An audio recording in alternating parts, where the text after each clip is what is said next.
except for the irrelevant stuff at the end on page 9. That's all I have.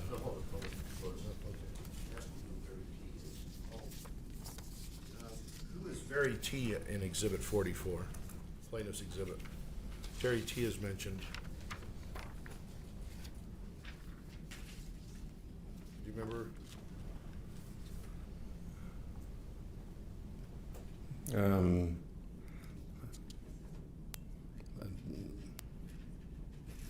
I'm not sure who Very T is.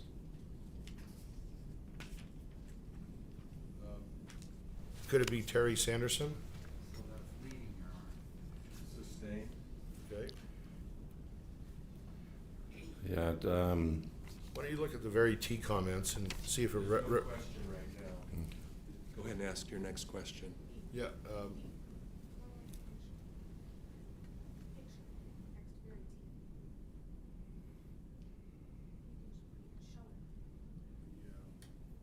That's right.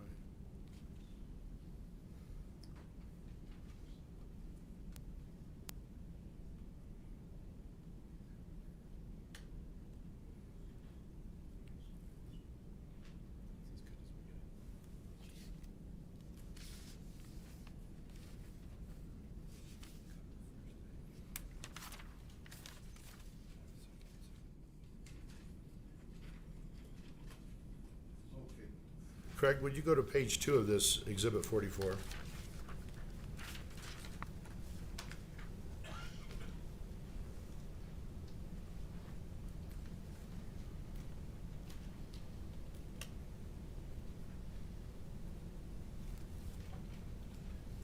Okay. On the left, it says Very T, event organizer. Do you see Yes. that? Yes, I do. And also, 2 over, it says Kurt L, event organizer, 4 shared groups. You see that? Yes, I do. Was Kurt L at the meetup group at Deer Valley on the day of the crash? Yeah, Kurt was the one who organized that day. Okay. Go back to the left and look at Very T. Are you able to recognize the photo above Very T? It looks like Terry, and Terry was the one who organized the meetup groups up at Alta. Okay. That's all I have. Thank you, Craig. Thank you, Mr. Bueller. Mr. Egan?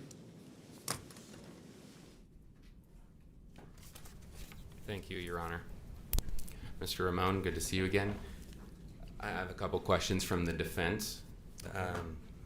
So the first would be, at the start of this page, and I haven't used this Elmo projector before, so give me a second.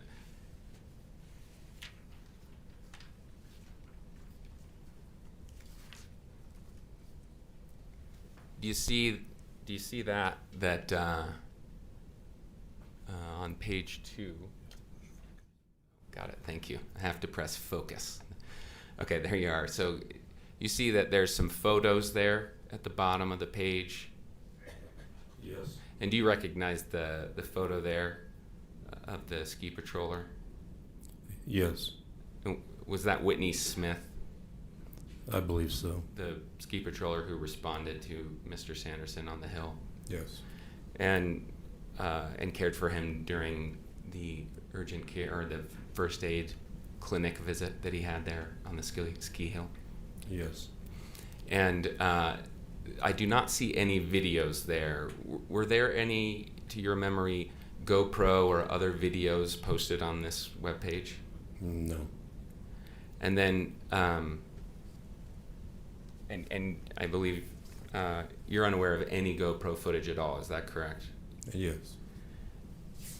And then if you go to page, let's match it up with mine here, page 7.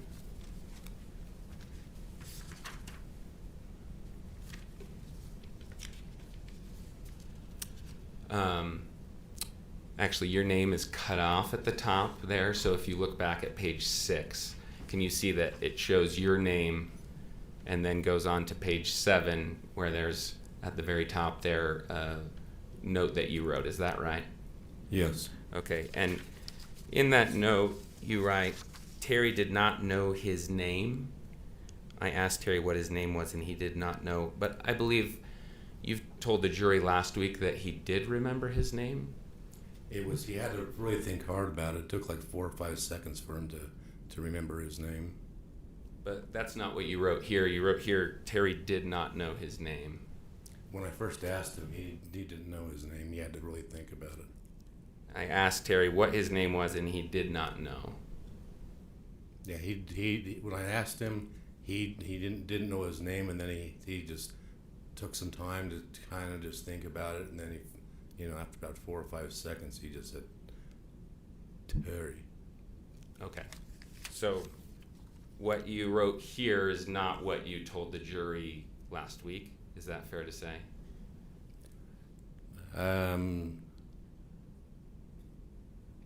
Could you please repeat that? Just here in your note, you do not say that he did later remember his name. You just say he didn't remember it all. And as I understand it, that was different than what you told the jury last week. Is that correct? Yes. When I basically was talking about this, I didn't go into much detail, on this. I was just making a point that he was having a hard time knowing what his name was. Okay, so let's go to this last page, well, I guess there's a kind of blank page at the end, but page 8, the last page with your comments on it.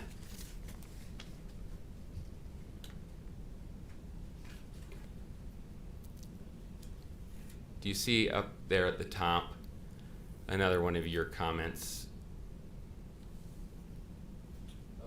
James, you can expand that. Okay. You can zoom if you want. Yeah, that is hard to see.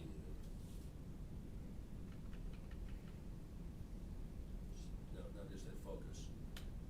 I'm learning old technology. I appreciate this. Thank you. Okay, so in this comment that you wrote, correct, this top comment is yours, Mr. Ramon? Yes, it is. Okay, and in this comment you wrote, Gwyneth took out Terry last week. Last Saturday, her son broke his arm skiing at Park City. How did you know that? There's a lady I know that works at works at Snowbird and Deer Valley. She works up at the Montage, or Deer Valley, and she told me. Okay. And then Gwyneth was staying at the Montage. How did you know that? That's what she told me. And why were you talking to her about Gwyneth? She knew what happened, and then she told me that what happened.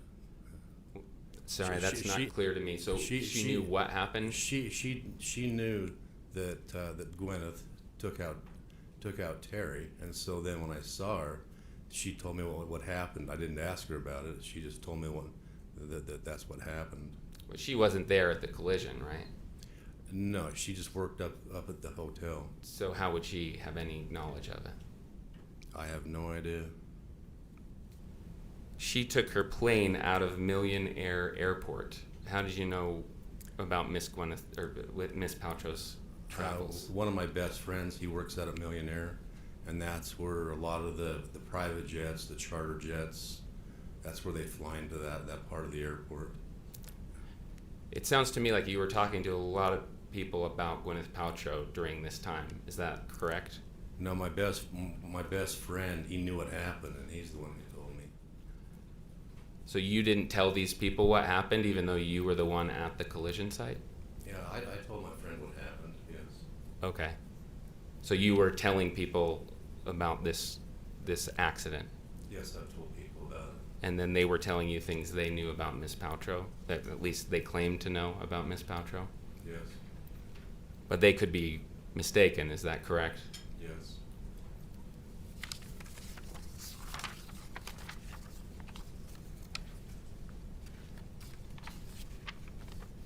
So if Miss Paltrow's son didn't in fact break his arm while skiing, you wouldn't dispute that. You wouldn't have any way to dispute that, correct? I have no idea.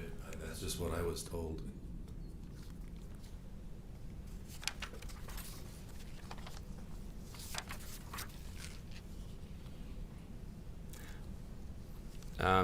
Let me go back. I just have, I think, one more question for you. So if you were to look at let's go to page 7.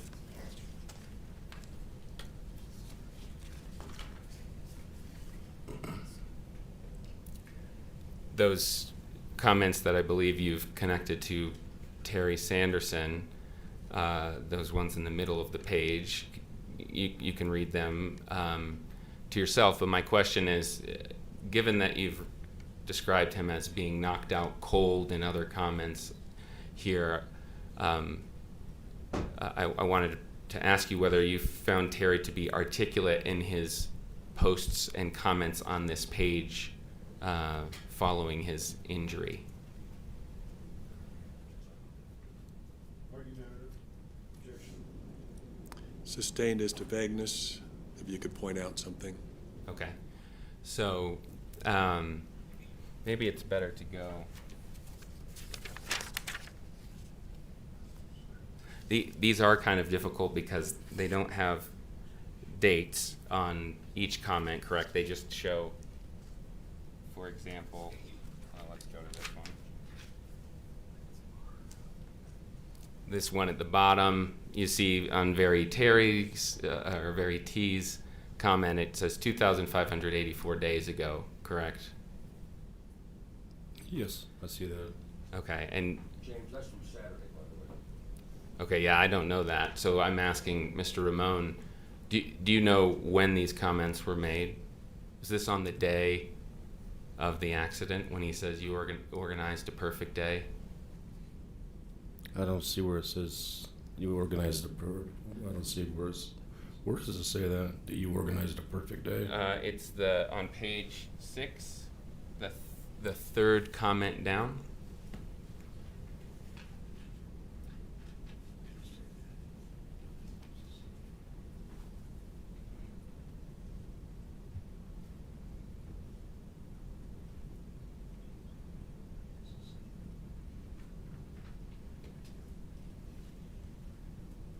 While he's looking at that, would council approach, please?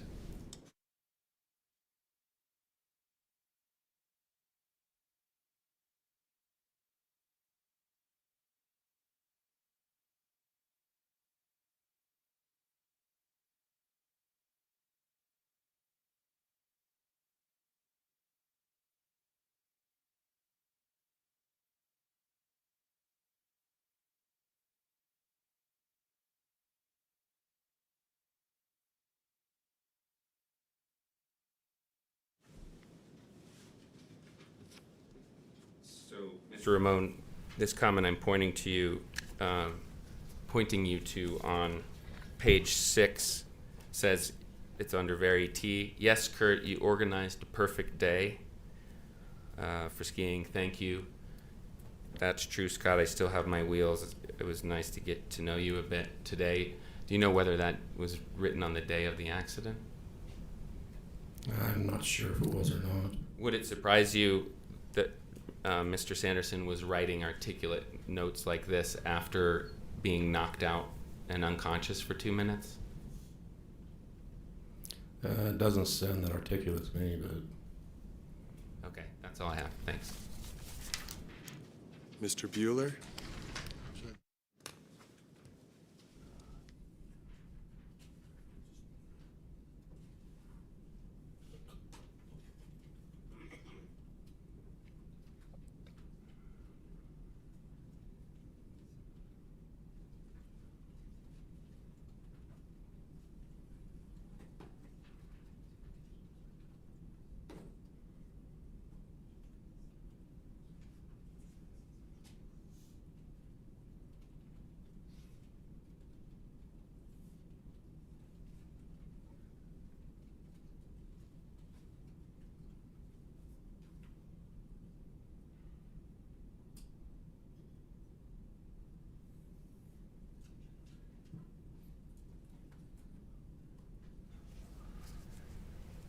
Craig, can you look at page 6 again?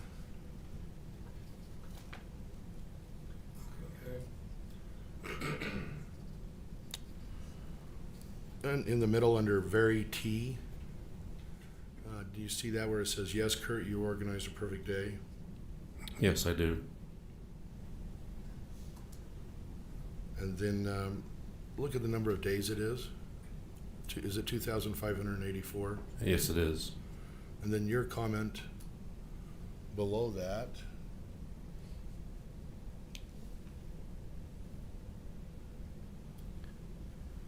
It says 2,583 days ago. Yes. So those comments were made on different days. Yes. Okay. Thank you. Any follow-up, Mr. Egan? Okay, you may step down, Mr. Ramon.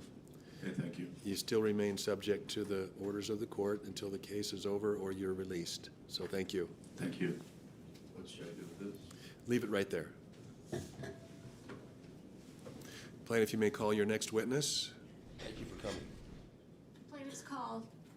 Mr. Terry Sanderson.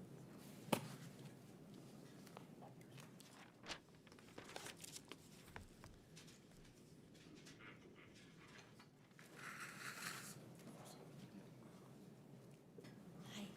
Please raise your right hand. Okay.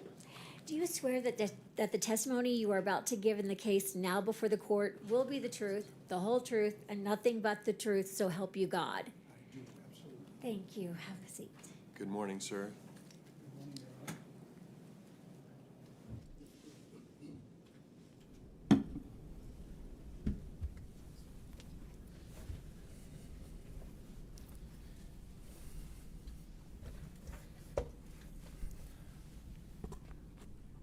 Sorry, I want you to get comfortable and speak into the mic, okay? Okay. All right. Okay.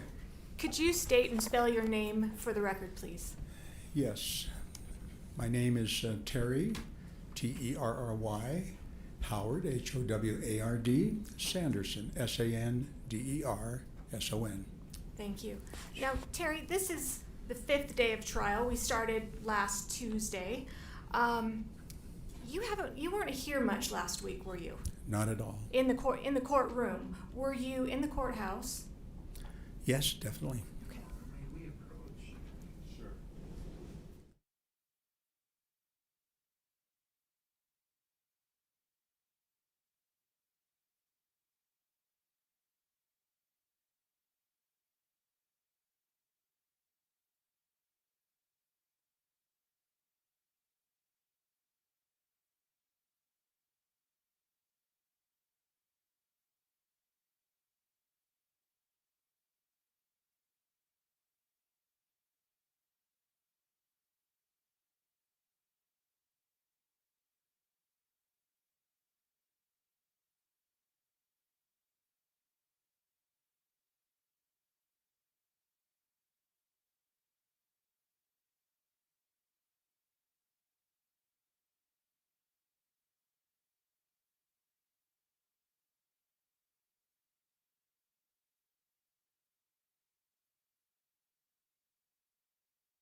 Terry, did you want to be here the last 4 days, last week, inside the courtroom?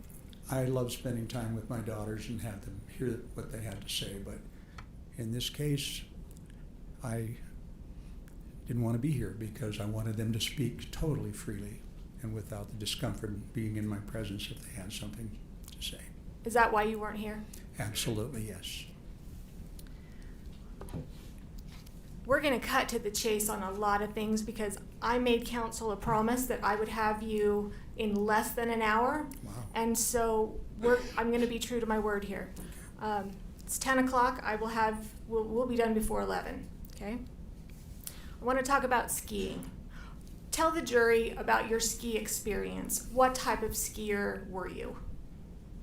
At that time, or do you want some background?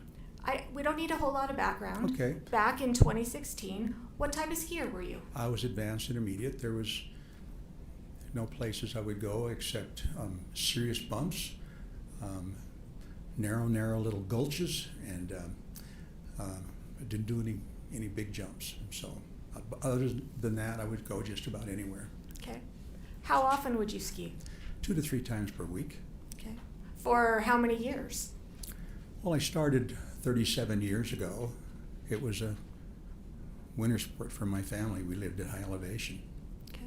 And in all of your years, other than the ski collision with Ms. Paltrow, have you ever been in another ski accident? Never. Have you ever skied with the ski patrol? As a matter of fact, I had the good fortune. I learned to ski from a family that owned a ski resort. They were relation, and they would come out to Snowbird, and they were, I think, it was a whole family-run operation with 8 children, and so they were ski patrollers and they were instructors, and I had the very best of company every winter for a week when the kids were out of school.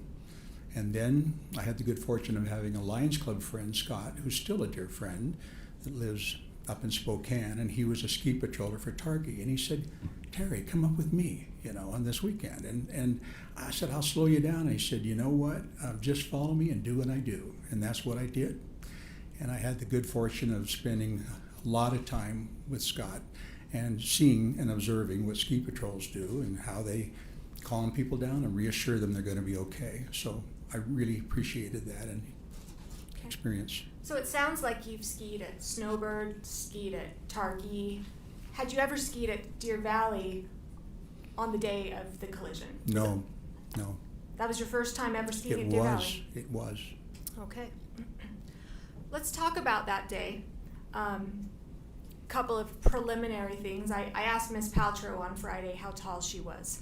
How tall are you? I think I'm now 5'5". Okay. And what was your weight at the time of the collision? Well, in the VA, you don't take anything off. Whatever you walk in with, your coats, heavy coats in wintertime, boots, wallets. I give that excuse too when I go to how much did you weigh about? Fully dressed, or undressed, probably 63, 62 pounds, 163, 162. Okay, all right.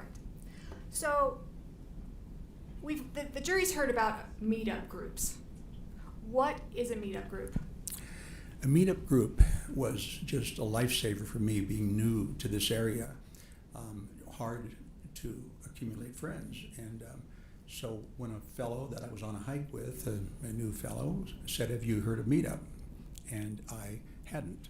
So he says, "Look it up and sign up." And I did, and it was a wonderful organization of groups of people where you had a shared interest, whether it was dancing or concerts or skiing.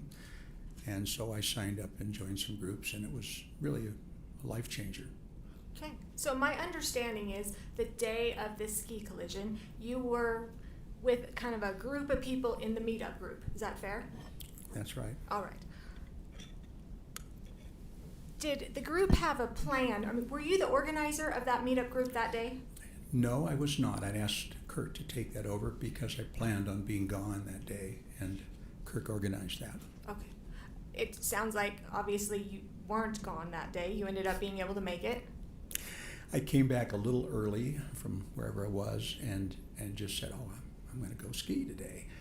And I happened to see on the list that day also was a lady that I had met when I first moved here, and she happened to be a ski instructor at Canyons, but she had been at Deer Valley as well. And so I called and said, "Debbie, I'm going to go. I'll pick you up." So I picked her up at Kimball Junction on the way and went there with her and dropped her off with the skis. And we met the group, and I asked Kirk if it'd be okay if she let our group out because she's very familiar with Deer Valley. And so she said yes and gave us the rules of the road. Would you like to hear that?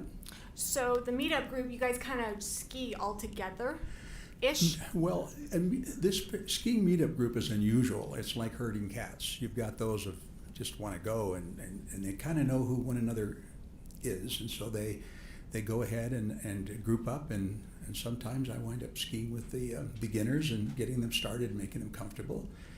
And so they don't stay together well. We meet, usually we'll say, let's meet at Al's at 1:30, and so that's what we do. Okay, so you mentioned we set forth the rules of the road for that day. What were the rules of the road that day? Well, the only rules of the road, we are pretty familiar with the rules of the road, so we don't go over that at the time. But Debbie just said, we're going to start down Bandana because that's how we'll get to the blacks, the really good skiing. So our group knew that's where we're headed. And she said, whatever you do on Bandana, do not go down the middle of the run. Why It's not? packed and crowded with people. She said, go down the edges. She said, it'll be clear. And so when I came over the edge of the hill, there were heads bobbing in the middle. It was just compacted with little heads and big tall heads, and I just diagonaled. I went straight over to the right edge of that run. And is that where you stayed prior to the collision? I did. I stayed there the whole time because it was wide open. So you were over to the right side to avoid the people. Did it have anything to do with your vision? There's been a lot of discussion about your right eye problem. Yes. And we'll talk about that in a few minutes. But skiing on the right side of the run, did that have anything to do with your right eye? Yeah, maybe that's one of the things, yes. Okay. We'll talk about your vision in just a couple minutes, but I Sure. want to focus on the collision right now. Craig Ramone, he just testified. Oh, yes. You saw him. He also testified last week. How well did you know Craig at the time back February 2016? He was one of maybe an average of 15 people, 10 or 15 people that would come, so I shared his company during those times. And I knew him only as being an amazing skier, strong skier, and knew that. And I appreciated the fact he tended to like to follow the group and be behind as the protector, because he brought a lady that was a person I knew that was his neighbor. So he would bring her up and ski behind her as a protector. So good guy. Did you guys hang out a lot before this collision? Of course, at lunch, we spent time together.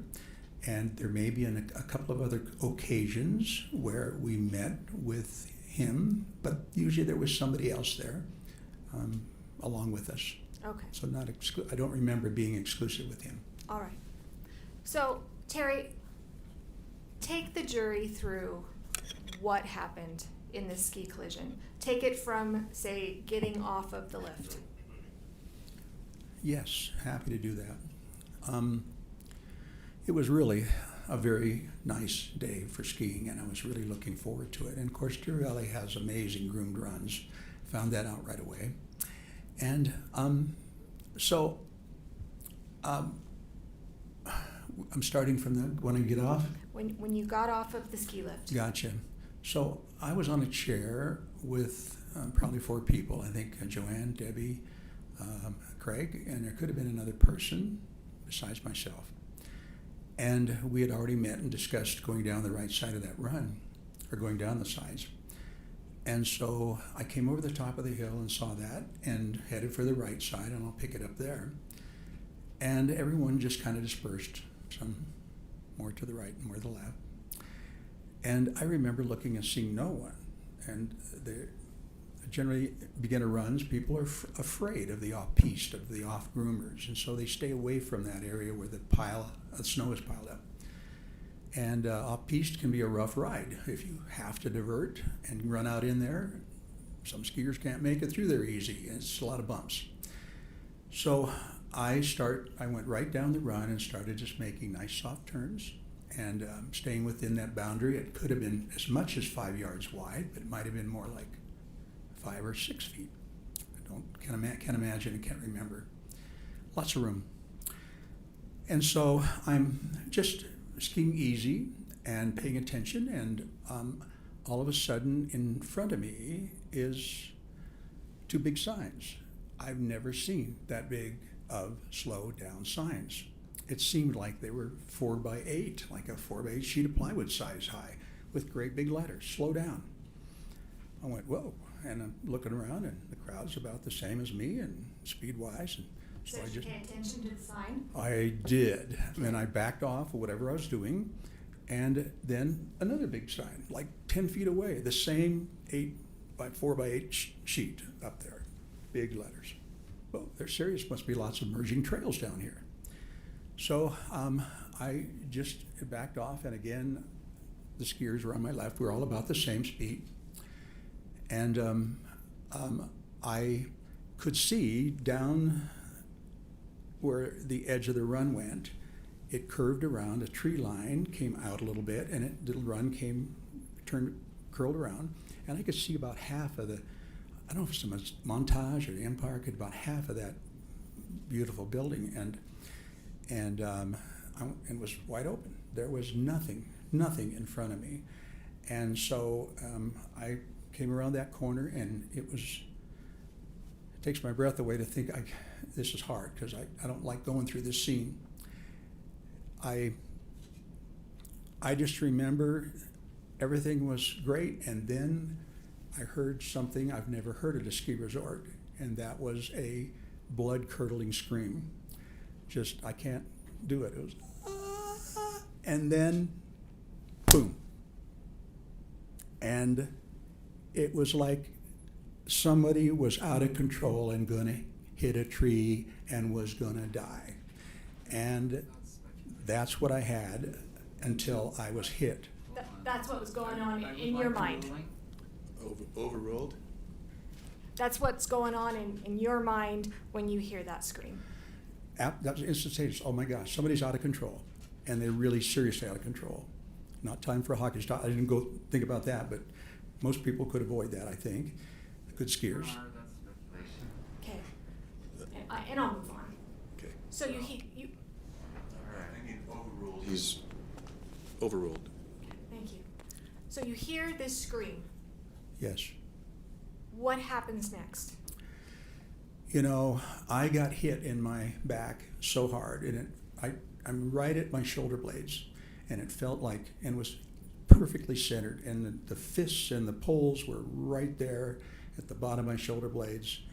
Serious smack. Never been hit that hard, and I'm flying. I'm absolutely flying. Now, you're not airborne. Well, all I saw was a whole lot of snow, and I didn't see the sky, but I was flying in that sense. I had no control. And I remember this thinking, okay, you really got to hang on. And then I thought about the crowd on the left, and I thought, I don't know who's wanted over there, and I do not want to get them mixed up in here. And I've heard, that maybe that's not decided about how my ribs really got hurt. I absolutely lurched with what little I could off of my skis a little bit more to the right to make sure nobody over here got involved on my left side. And then it was like the ground's coming up, nobody in front of me, just me going to the ground, and you're falling far further than 90 degrees like you'd fall on a floor. You got that extra, and so it's quite a ways to hit the ground. And I just said, okay, you got to protect your face, and your head, and that's the last thing I remember. It didn't happen. I did glance over and saw, just out of the corner of my eye, I could see, not glance over, but I could see somebody going by, and I'm going, okay, they're safe. Last thing I remember, everything's black. Did the person who struck you land on top of you?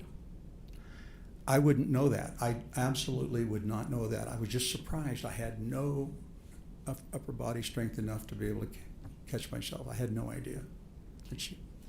Do you remember hitting your head on the ground? No, that part, nope, that's all gone. I just remember my arms collapsing, and that's the last thing I remember. What's the next thing you remember?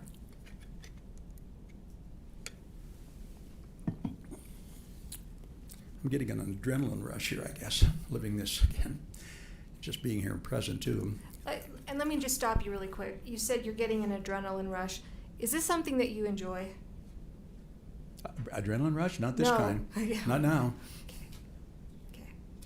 All right. So what's the first thing that you remember? Or the next thing that you remember after Well, you're yes. on the ground?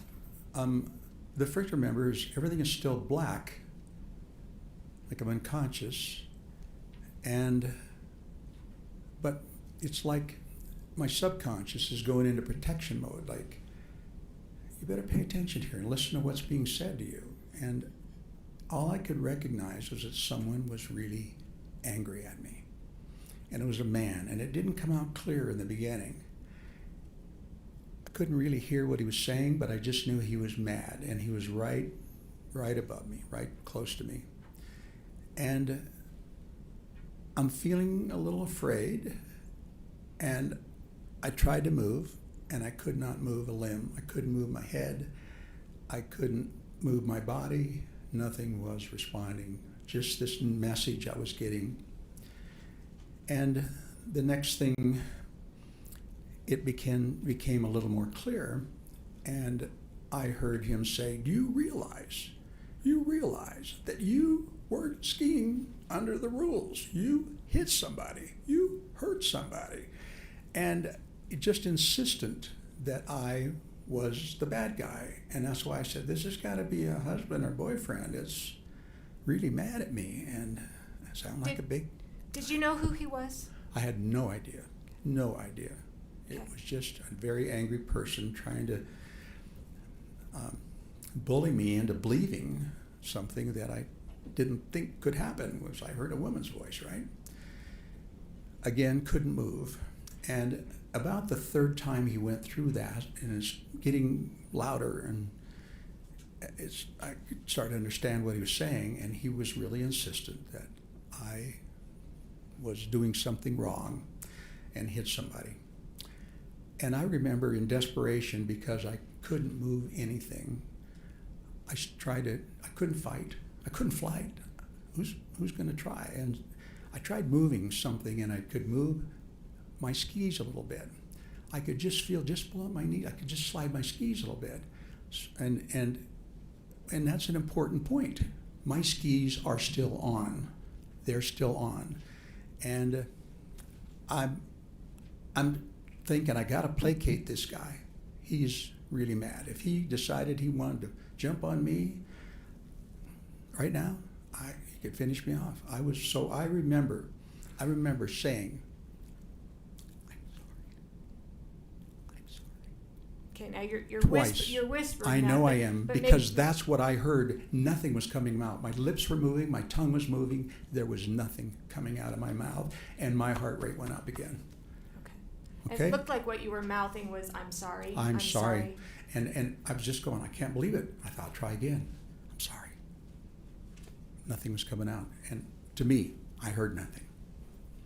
When you kind of mumbled, whispered, whatever you want to call it, "I'm sorry," was that you apologizing for causing the accident? No, absolutely not. I was trying to placate this man in the only defensive manner that I could. Okay. You've talked about the man who was yelling at you. Miss Paltrow last week talked about, admitted that she was kind of cussing you out as well. Do you remember any conversation that you had or anything that she said to you? Absolutely not. There was one voice that my brain was focused on. Thank God, I guess. And that was self-protection, I guess. I only heard a male voice, a mad, angry male voice. I heard nothing. Maybe that happened before I came to that point in consciousness. Were you still on the ground at this time? Still on the ground, absolutely, face down Okay. on How the ground. how did you end up getting up? Well, that's a story too, but basically, I heard Craig saying, "Terry, are you okay?" Now this is Craig Ramone. Well, at that point, I didn't identify his voice. Things were a little strange yet, and I heard, "Terry, are you okay?" And about the third time it hit me, somebody is here to help me. I didn't at that point, except an angry man was there, and I said, "Oh my gosh," and I went through, and I looked up and I could see Craig standing there above me, 8 or 10 feet. And on his immediate left, my right, was a man in an all green outfit and with a helmet on and ski goggles and, looked good. And I thought, oh, he's here to help me, right? He looks like he's from Deer Valley. And so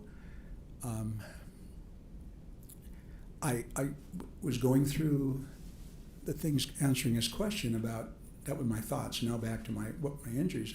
Craig is saying, "Are you okay?" And I said, "Oh, my ribs are so sore. There's just this really deep, throbbing purple pain here."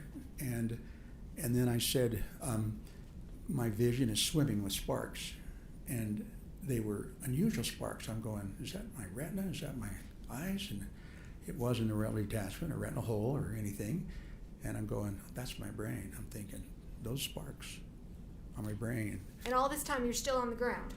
I'm actually, yeah, the next point is that after I tell him about my ears my ears are buzzing. Oh, and I said my brain is like it's on Novocaine. And then I realized, oh, I'm not seeing, you know what, I missed a spot. And that's where I looked up and couldn't see them and got frightened about that.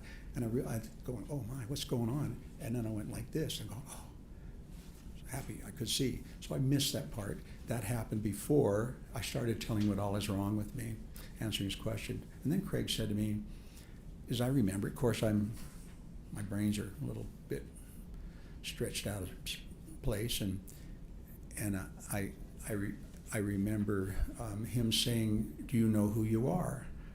And what I thought I said was, "Oh my gosh, I can feel this pathway in my brain. It's going around and trying to figure out who I am. And yes, I know I'm Terry."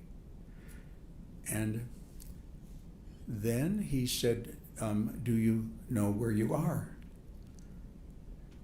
And I said, "I know I'm skiing, but I don't know where I am." And that's when the man in green took off.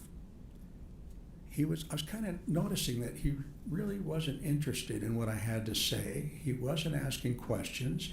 He was standing there rather stoically, head not moving, goggles on, just resting on his poles and his skis, and was sort of disinterested.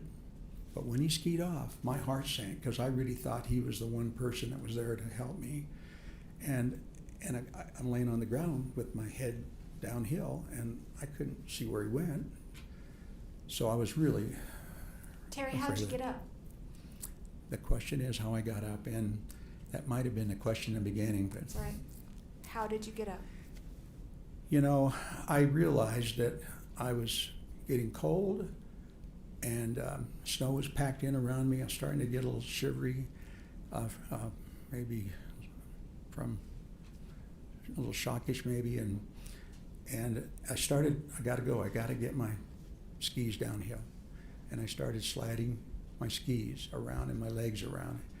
I think Craig must have been shell-shocked about this guy leaving too. I don't know what he thought, but I remember getting my skis around, and it's so painful every time you have to contract your... Terry, Thank you. how did you get up? Thank you. That is one of my habits. I just focus. After I got halfway around, a man showed up in front of me, and I thought he came from the right. And I don't remember if he said one word to me. He just reached down and grabbed me and jerked me up on my feet, which I was not ready to be up on my feet. My head's swimming. I'm in pain, worried about falling down again and breaking a rib, puncturing a lung. He gets me up, and I'm on the edge of the run, so it's bumpy. It's hard to get my skis under me, and I'm stomping down the snow and trying to get them in a spot. Got my poles wedged in, and I think I've got it in stability, and he's gone. And this time, I could see him. I could watch him go all the way down the hill. And I'm up. I'm standing up, but am I feeling safe? No. People are going by, shh, shh, shh, you know. And I'm thinking, I do not want to get hit again. My understanding is that you and Craig tried to ski down a little ways, but then didn't quite make it too far. Is that accurate? Yeah, he said, "You think you can ski?" And I'm thinking, if the option is getting left up here, I will try anything. I got to get off of here. So yes, he said, "Follow me," and I did. And I don't know how I was skiing. I don't think I was edging. I think I was probably snow plowing. And he finally turned around and said, Terry, stop. You've forgotten how to ski." And of course, it was just we were trapped, and he said, I got to find help. Your Honor, there's some hearsay here. Sustained. Eventually, Craig got help, yes? Yeah, he said, I got to find help. And so he disappeared, and I just put my head down and prayed that I wouldn't get smacked into again. I felt pretty vulnerable. And he disappeared. What happened when help arrived? You know, Whitney showed up, and I was so grateful to see someone. And Now, is that Whitney Smith? Yes, that's her name. Mhm. And the jury has seen pictures, and we're going to put another picture up in just a couple minutes. Is she the one in a red jacket that there's a picture of in this case? Do you know? Yes, as a matter of yes, that's her. Mhm. All right. So did she take you down on the toboggan, or how did you get down? She did. She said, "Are you okay?" kind of thing, and I don't know, not so good. I don't remember the conversation. It was a little easy stuff, and so got in, and I remember Whitney saying to me, "Now, you got to remember these things because I'm going to ask again later." And she told me that she was from Michigan, moved 5 years before, and had started on the ski patrol here 5 years before. She loved her job. Her name was Whitney, and that she had a horse named Titan that she wore in the years off. So she told me to remember those things. I'm going, this is a brain test. She's wanting to check if my brain's okay. And from that point on, I quit worrying about myself. I quit worrying about my injuries. It was just like, I'm going to remember this. I do not want to have any brain injuries. And I locked onto that and nothing else. And later on, she did ask me, and I could repeat it back to her exactly as she told me. And she won the women's downhill in the ski patrol women's competition. Sounds like you still remember some of these details. I was so determined to hang on to those facts, yes. Okay. All right. Once you got down, what type of medical attention did you receive? Still at the ski resort. Yeah, Whitney is not a paramedic. She's not an EMT. I didn't really expect her to have advanced knowledge about neurological testing and pupil testing and cranial nerve testing. She did a great job of doing exactly what she's supposed to do, just to be at that triage level to decide what kind of care I needed. Okay, so what type of care did you get? What type of medical treatment did you get when you got down to the bottom? No medical treatment. Okay. Am I missing something? Did you get checked out at the Instacare or anybody? Oh, after Yes. we left there. Yes, I asked Debbie, I said, where can I go and get checked and see what they say? And she said, well, let's stop at the Instacare. I know it's on the way. So I'd never been there before, but that's where we stopped and went in there. Okay. All right. So you got checked out. When did you learn that it was Gwyneth Paltrow that you were in the collision with?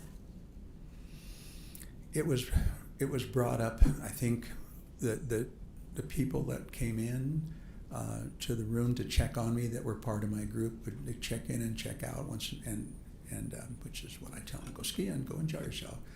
And so it came up, and it probably was Craig who said, I heard him say it was Gwyneth Paltrow. And to me, it's like, I'm not into celebrity worship, so I didn't care at that point. Did you think it was cool to collide with a celebrity? Absolutely not. That is not who I am, no. Did you ever write that? Ever tell anybody that? I don't think it came out in those words, but I don't remember that. But I think I was trying to communicate to my kids, and the reason was because I got calls from friends that knew my kids that heard I got crushed at the ski resort, and so I thought I gotta let my kids know I'm okay. That was my main point. I don't want them to worry about me. I'm okay. And so I started it out, and May said I'm famous or something. Okay, and we're going to pull that up. Could you pull up Thank you. Exhibit 111, please? Yes, Defense Exhibit 111. We're going to call it the I'm Famous email.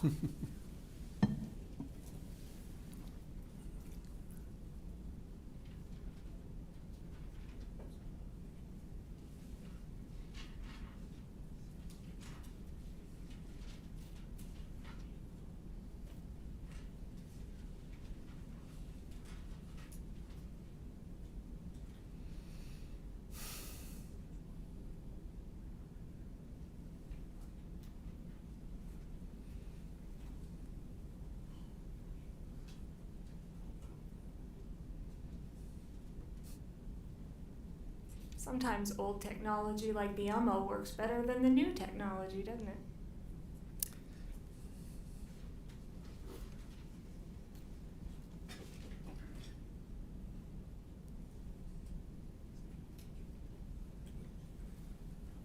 Huh? You're not gonna plug it in? Oh, we're gonna plug it in? Yeah.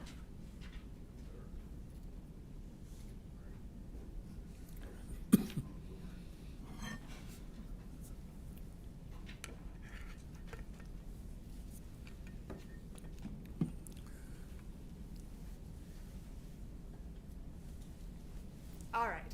And Terry, you could come down if you need to, or does it show on your screen there? Yeah, but I'm not being an eye doctor, I'm not wearing fashion because I broke the pair of glasses I bought and couldn't find the old pair, so now I'm, Okay. All right, Yes, so I I can want to see. go through this. Defense Exhibit 111. Do you see, first of all, there are two posts.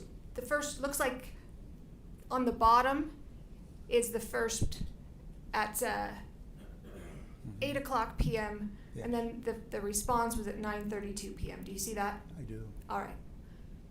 The message reads, and I'm just tell me if I read it right, from you to Jenny, Polly, and Shay. Those are your three daughters? Yes, they are. Okay. And the subject said, I'm famous.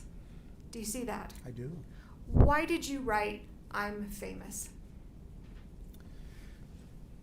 You know, again, my head was scrambled. All I was trying to do is desperately communicate with my kids before they heard from somebody else I got crushed. So I didn't pick my words well, not at all how I felt. And I really was trying to add a little levity to a serious situation, and it backfired. Little did I know that this is where to be.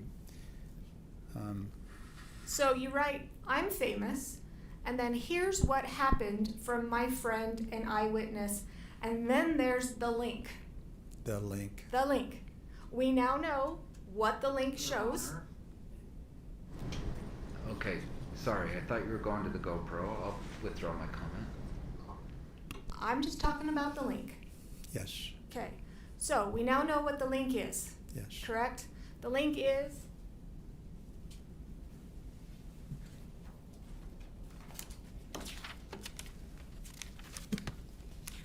it's a really bad picture.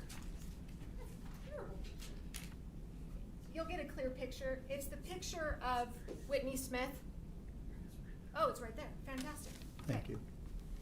It's that, and then that leads to later comments back and forth between you and Craig. Yes.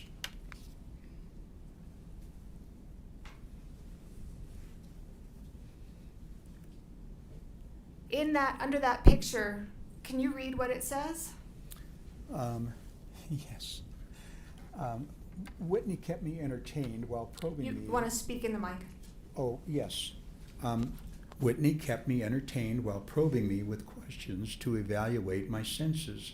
A dedicated outdoor person and horse lover from Michigan.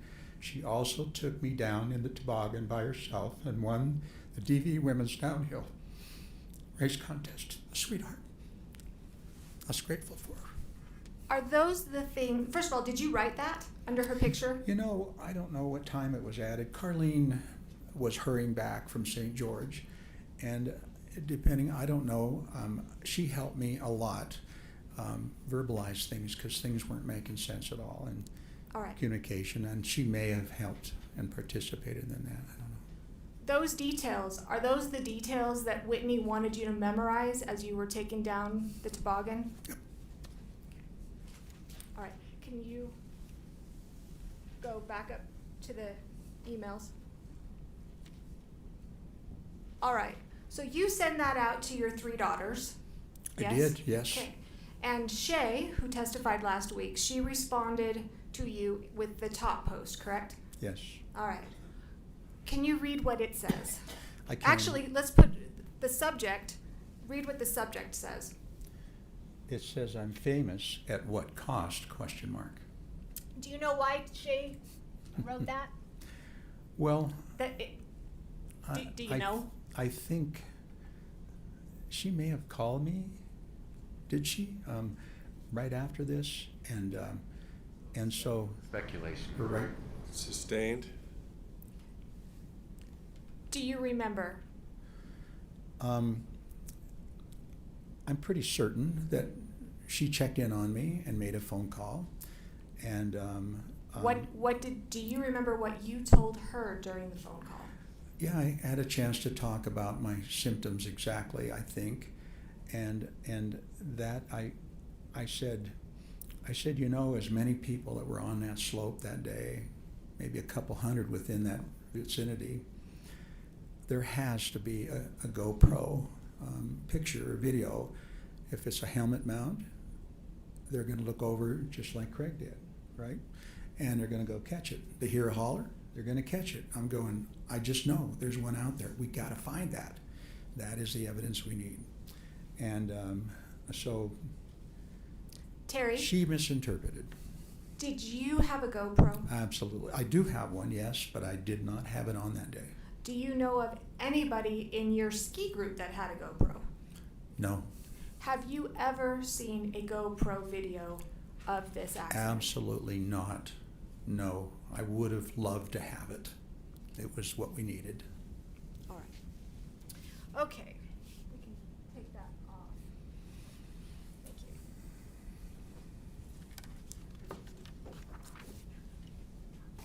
Let's talk about your injuries. What injuries, to your understanding, did you sustain in this collision? At this point, Right now. Right now. What your understanding as to what What happened to happened? Terry in this collision? at this point, I know that I had at least 4 broken ribs. I sustained a concussion, and that's the 2 main factors, I think. And then later on, I had some right leg, and still do, right leg and anomalies, movement. It just has its own idea and thinking where it needs to be, opposed to what I'm thinking. Okay. Let's talk about how your ribs, how your brain injury, how that has affected you. Okay. Have things in your life changed? I'm like living another life now. Let's focus on, we'll kind of go step by step, different things. Physical wise, how have you changed physically since the accident? Well, I can't ski anymore. I was told that if I did and had another crash, that I could wind up full-time in a nursing home. The odds of that's very high. So no And- more skiing. Well, and I tried not to go back, and I did ski a few more times by myself just to see if I still could. I had this ungodly looking fluorescent red outfit I bought, a MIPS helmet to protect my brain better, and I thought, I can do this. This is my love and joy. I meet friends, I make friends, I stay with them the whole year. It's a year-round activity, and it's a lifelong activity. And so I tried, and I felt like I was skiing through landmines, just ridiculous. Looked ridiculous, all bright fluorescent red. Wasn't thinking very well. And then I'd have to stop every 30 yards and look back behind me to make sure no one was right behind me. Saw a reaction. And gradually gave it out just 3-4 times, and I think I was done. Okay. Before we go into more activities, what about physically? Do you have pains, aches, pains, problems? Your physical being, how are you? I'm a much more careful person.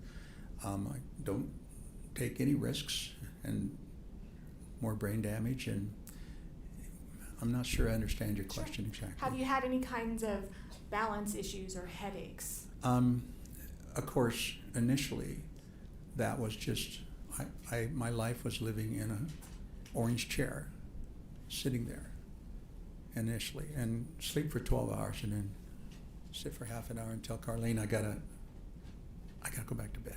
But to be fair, it's not like that anymore. No, it's not. No, I had, no, anymore, no, it's not. Let's talk about mentally. How have you seen yourself change mentally? What are some things that you've noticed or difficulties that you've had mentally? Many things I don't have the words nor the intelligence or training to explain. You have lots of words. I do, I admit. It's just, this has been a bizarre part of this process, is that I never feel like I've explained enough. It's like big gaps. I got to start from the beginning, and everyone may recognize that by going through and building a case, and they don't know what I'm talking about until I get to the subject. So everything is backwards. I'm building from the little things and then saying, oh, I'm talking about apples. They're going, I had no idea. Upside down and backwards. Communication just feels like I can't connect. And so I keep trying, desperately trying. And personality changes is not something I just know it's different. Things are weird. You ever get lost? Oh my gosh, that was among the first signs when I tried to get out and work on the green team. And Wait, whoa, what's the green team? What are you talking about? I volunteer for lots of groups, probably a couple hundred hours a year at least, I would think. And green team is one of those that's significant, a large group of heavy lifters who pick up plastic and aluminum and recycle after concerts, and USANA was the main one, even though we've done Liberty Park, and it's a group of maybe 15 people, and we stay up until 1 o'clock in the morning picking that up there, and recycled. The last year I worked in 2015, 23 tons, and it's not just walking, 16,000 steps on what I saw, and it's bending and stooping and lifting and picking up and dragging a bag, and it's hard work, but really bonding with a lot of people and doing that. So that's what that is. So I tried going up there, and usually I carpool, and that day I didn't. I'm usually the driver. And so I parked and went and did our thing, and it's maybe 12:30, 1 o'clock, and went back to the car and headed home. I'm going the wrong direction. I'm going, what's going on? I've done this dozens of times. I was lost. Now, just to clarify, this is since the ski crash, right? Oh, yes. Okay. And my instincts for always knowing where north is, and it's really been good having grown up in the mountains. It just was instinctual. At night, I had no instincts anymore, anyway. And so I headed just instinctually where I thought I was supposed to be and wound up north or south or somewhere else, and that happened a second time. Had that ever happened to you before this ski collision? I've never been so needing maps. And so I'm pretty sure I've lost visual memory, because it doesn't, knowing those turns and the houses where you turn, the streets you turn at, that feels like, and I know a little bit about that, that feels like a deficit I have, I don't retain that anymore. I can be there a dozen times and I still have to use maps to make sure I get there. Really odd. What about emotional, Terry? How are your relationships with your family and friends since the ski accident? You know, my interaction with my family has been more difficult, and I think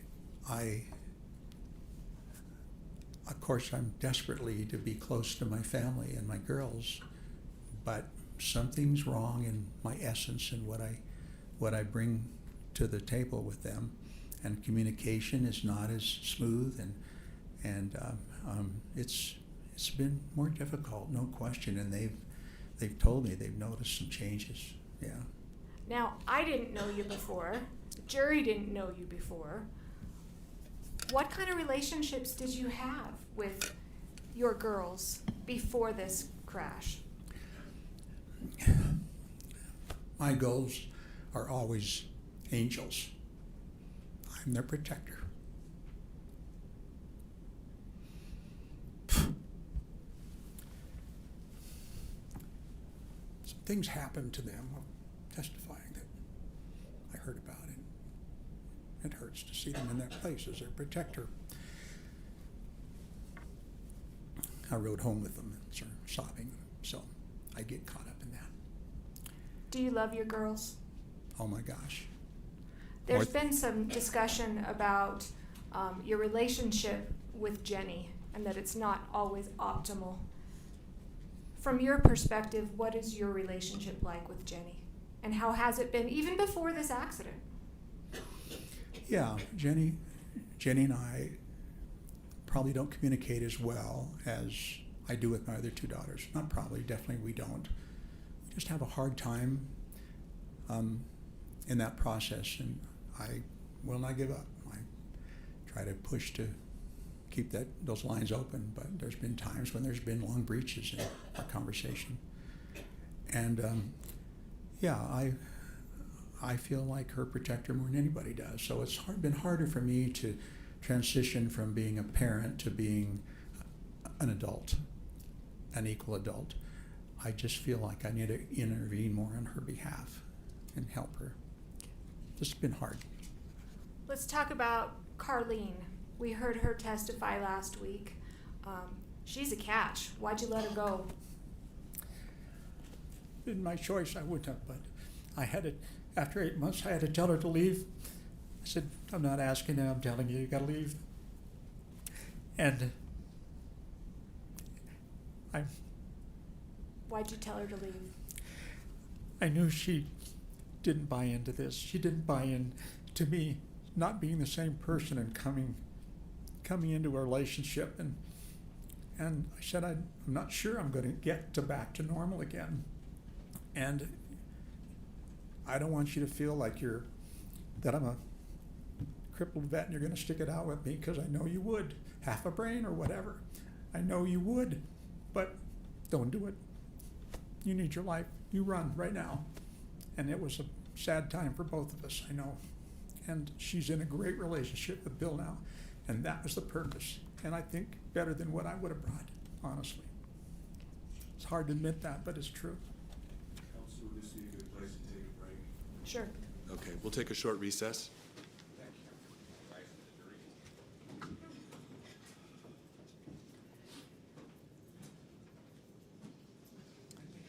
Why don't you stand now, and then you're welcome to step down during the break.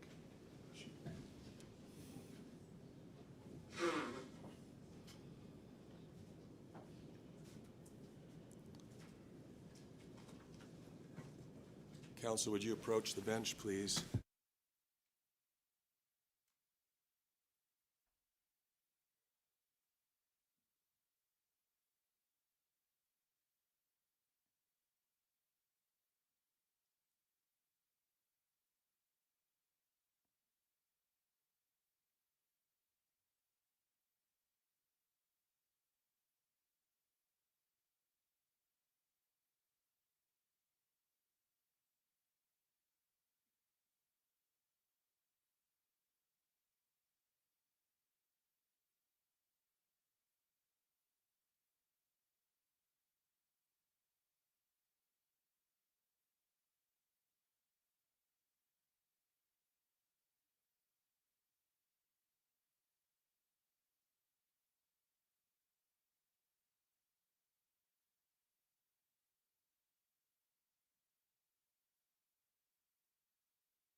Otherwise, it's less than smooth.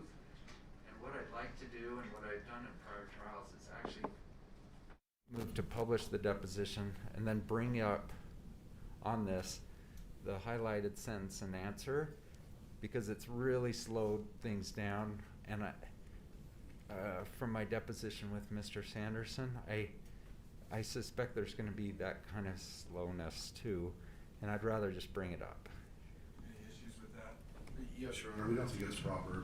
We'd rather do it the normal way, which is they read the deposition, but they don't show it.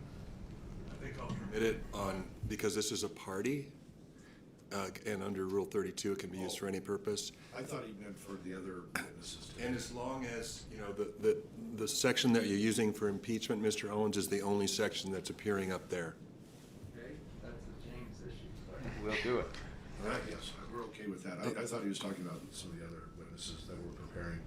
You see, last night, we thought we'd find out if Carrie Oakes was going to be offered. We could She- bring in the jury. Pardon? We could bring in the jury. Okay, Let's call him in. let's get moving. I've committed to get this done quickly. Yes, you did. Your Honor, we have copies of the hard copies of the depositions. There were actually, it was 3 sittings, and can we go put them up there, Yes. 1, 2, 3, and give you a copy? Yes. Do you mind? This is Peter. Yes.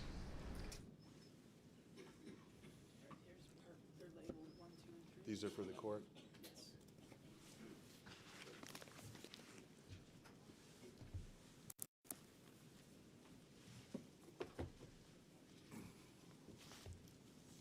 If you're putting it up on the screen, I mean, for the witness, they may not need to actually go into this. That may save you some time. But put them there just in case the witness needs them.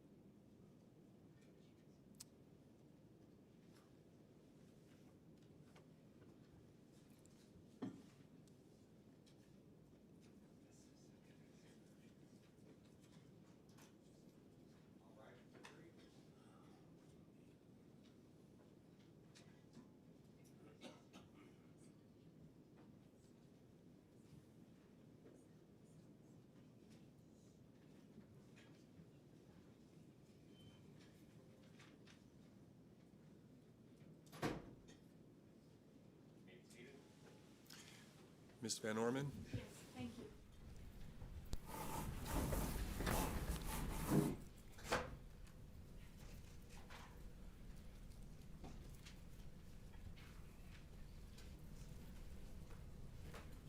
We've had trouble with that chair. Oh, It wasn't you who broke it. I've got one side higher than the other, but, That's what it does, I don't. oh, okay, that's for the lean inside. But everything else functions well on it. Okay, good. Oh. Yeah, okay. Tell you what, just leave it. We'll work Move on. around it. Move on, yes. Okay. All right. So let's get back to some of the things that you've noticed. We've heard from others, but I want to hear from you. Yes. Have you had any type of anger issues since the collision that you've noticed? There's no question I have a much wider range of, temperament than I had before, much wider. What about your social life? Do you before the ski accident, what kind of things did you do? You know, I look back in the last couple of years, in fact, I did that, and I just realized I was in the groove of my life at that stage. I had a lady in my life that I dearly loved, and we just did everything together and spent, I believe it was 2 years together, and had cleaned up our lives and physically great shape. Both of us like to hike and walk and travel, and really were enjoying our lives. And we spent some time in St. George, where she's located, and I spent some time here. It was wonderful. We cleaned up the businesses of homes and combining homes and parents' homes, and we had, she, as I hope everybody noticed, she is an amazing woman, and so I had a great deal of connection with her. And In the so, group. since the ski accident, Yes. do you still go and do fun things and have that zest for life? I've been self-imposed 90% staying in the house. A recluse, self-imposed recluse. Just not feeling as fun, not feeling as engaged in other things, just don't have that same spark I had, and don't feel the same about when I go to places. You still travel though. You know, I have traveled because What? Let's talk about travel for a minute. Yes. Before the ski collision, did you do a lot of travel? a lot of travel. It happened to be something that Carlene liked to do, and so we traveled a lot. Went on the only cruise that I was ever on before the crash, and yes, we had more plans. Did you ever travel alone before the ski accident? I did travel alone in a few places, yes. Okay. What about since the ski collision? Have you still traveled? I have traveled, and as part of the problem, just easily confused about things. So I usually request having somebody else along. Also because of this funny aberrant foot thing, wanting to go its own way, I don't feel as safe. And then also, things would happen, like I put the wrong name, get their name spelled wrong, and important flight tickets, and the birth date, which I should know. So it was difficult, and I really wanted someone to go with me. I didn't feel as secure in traveling alone. Have you traveled alone since the ski accident? I have not. I had one time when a friend, one friend, there's actually two, but I had one friend when we had planned a trip to Europe, a physician's assistant and my yoga instructor. And she decided right before the trip, Terry, I don't like you anymore. I don't know what's different. You're a different person. I don't like you anymore. And canceled her. How'd that make you feel? It was like, oh my gosh, I'd known her as long, and one other one as well, as long as I've lived here. Almost 5 years, I'm guessing, at that time. And it's like personality, like that's something that develops from the time you're a child. What do you do about a personality issue? Something's changed. I don't know, more aggressive.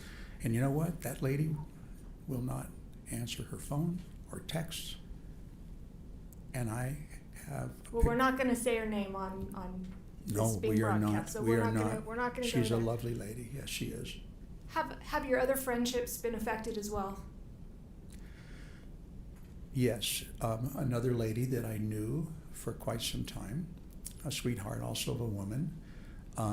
We just got off kilter a little bit. Well, after I told Carlene she had to run, it was a few weeks later, I couldn't realize how lonely I was. Yes, I should have taken more time to absorb that, but I was so lonely because we were together all the time. So I reached out to her, and we spent a couple of activities together, and I couldn't believe the words that came out of her mouth.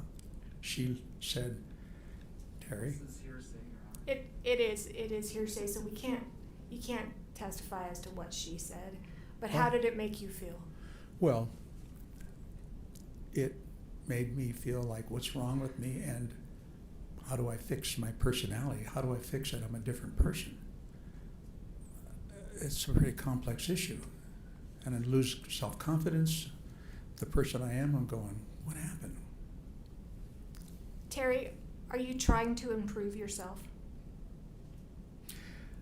I've been in denial. I've been in denial about my issue. I refuse to believe I have brain issues. I've just done everything I can. I knew I had a critical window to restore stuff. And I did everything I was told and everything I could find out about trying to get those neurons reconfigured in a good way. And I haven't found it's helped, so I'm still in denial. I keep thinking there's got to be something. Are you trying to improve yourself? Yes, I don't want to have brain issues. I'm trying to prove I don't have it. Everything I do, I'm trying to prove I don't have that wrong with me. All right. There's been a lot of discussions about how Terry was before this ski collision. And could you put up Defense Exhibit 23, please? And I'm actually going to move for the admission of the entire Defense Exhibit 23. I'm assuming there's no objection.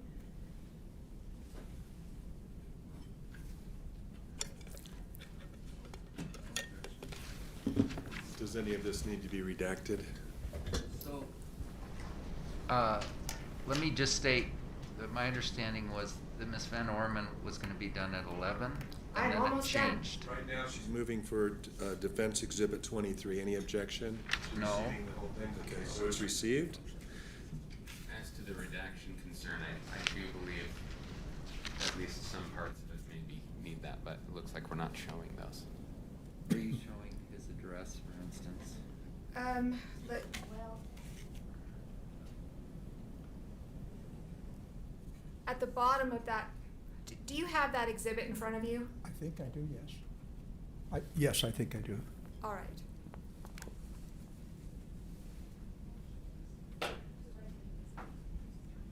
Don't go as far as the address showing, please.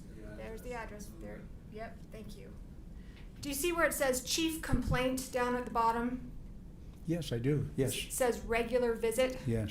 Was this a regular visit that you were attending with your provider? It could be. I don't know. I usually saw her once a year or once every 6 months. So if that's what it says, I believe that's. Okay. And just for reference, Terry, I know you weren't here, but this is the I'm getting old exhibit, the I'm getting old visit. Could you go to the next page, please?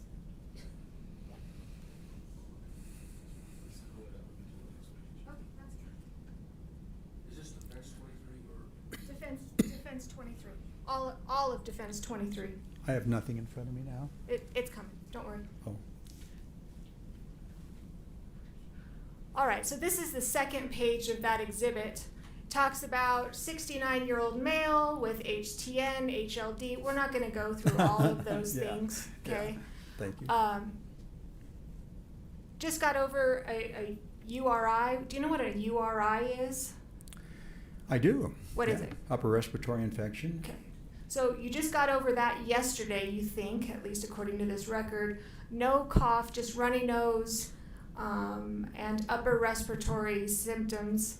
This is going to be his test for the cough, had not had a persistent cough, etc. Weight gain, thinks eating out too much. Were you eating out too much? Yes. Carlene and I chose to eat out instead of cook. Okay. And not getting enough exercise. Yes. Thinks you've gotten old all of a sudden. Terry, what does that mean? Did you tell your doctor that? You know, I relate it to the URI. If someone who's just gotten over a viral or bacterial infection, either one, over 2 weeks with a cough and just feeling worn out, I wouldn't doubt I wouldn't say something like that. Most And of in us fact, it says, does not think depressed, mood is good, just not doing the things you used to, but also thinks you're going to start skiing again and reinstate your gym membership. Did you have a plan? would. Yes, I absolutely did have a plan. All right. And that's all I need for that. Talk about planning, and I meant to ask you about this before we move on. Do you know what executive functioning means? Yes, I'm familiar with that term actually from before. What's your understanding of what it means? It's the ability to coordinate your actions through your life, to be able to put things together, make decisions about them, get things done, and be efficient and effective, and be able to multitask and be effective, be efficient and effective.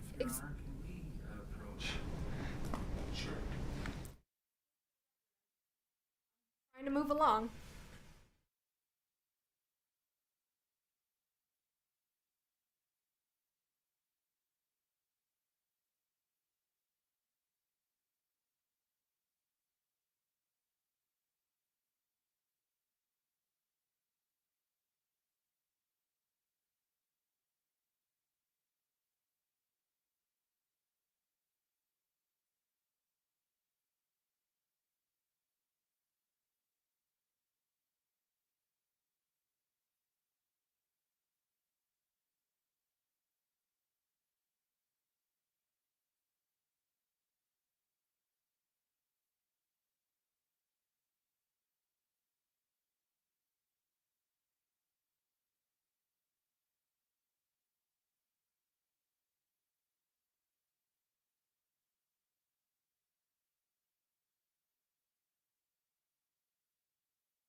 So Terry, you were talking about executive functioning. You kind of gave what that means to you. It looked like to me from Exhibit 23, you were able to make a plan in your life and kind of follow through with that. Have you been able to do that since the ski accident? The examples of not being able to do that are one of my collections I keep track of all the things I want to do and can't do, and there's thousands. There's at least 12, I guess I should say 1,200 or 1,500 items on my to-do list. When I look back to 2016, it repeats every day, whatever changes I make. I look back to 2016 and there were half a dozen back there, which is Stephen Covey's rule, right? That's what you get done. You mark them as priorities and get them done. It's just now continuous stuff I don't get done. And I can't tackle because I can't figure it out. It's just goofy. The things that I could do, I was really handy. My dad was a handyman. And I learned, and I have the tools. I have an example. You know what? I would love to hear the example, but I have made a promise. Go for so it. I want to shift gears. Let's do it. At some point, after the ski accident, some time passed, and there was a press conference that was held. Yes? Yes. Okay. I wasn't involved in that. I wasn't even your lawyer at the time. Was the press conference your idea? Absolutely not. Do you know why the press conference was held? Your Honor, that's. Is he waiving his attorney-client privilege? Because if he is, I'm gonna drive a bus through that. What's the objection, counsel? He just violated his own attorney-client privilege, whose idea it was. Objections overruled as to relevance. What is your understanding as to why a press conference was held? We understood and we agreed how important it would be. And hold on. I don't want you Okay, to talk about anything that you talked about with your counsel. Thank you. Okay. Did you have an understanding why a press conference was held? Yes. I knew that it was very important to have a video of that particular activity. It would just be convincing and would settle this beyond all doubt. Like a GoPro. Exactly like a GoPro. But all the other cameras up there had to be somebody. And that's what I knew. In fact, I even looked recently and put up a notice at Deer Valley if anybody had a copy. After that press conference, did any GoPro videos surface? No, none. Have they ever? No, never. Terry, did you cause the ski collision with Miss Paltrow? Absolutely not. I swear to my God and my family and my other Father in heaven, it's like, no, I did not. Why did you bring this lawsuit? Your Honor, can we move to Strike like religious oaths here. Sustained. And Why the did you bring The jury this- should disregard the last part of the last response. Why did you bring this lawsuit? You know, I realized after a period of time that no one believed how serious my injuries were. Just because I wasn't out and interacting continuously didn't mean there was something getting wrong with me. I really, really wanted an opportunity. I knew there was damages, and then there was lots of insults added to that singular incident. Lots of insults along the way, dozen of other times where everything went contrary to my value system. And I just went, you know what? My daddy would say, if you got the truth, you bring the truth, don't let anybody back you down. And that's what I felt I needed to do, and I'm here to prove that truth, with facts. That's all I have. Thank you. Thank you, Ms. Van Orman. Mr. Owens? So I caught a cold, so I'm kind of keeping my distance from people. Let's see, where's that little microphone that moves? Just on the table. Oh, there it is, thank you.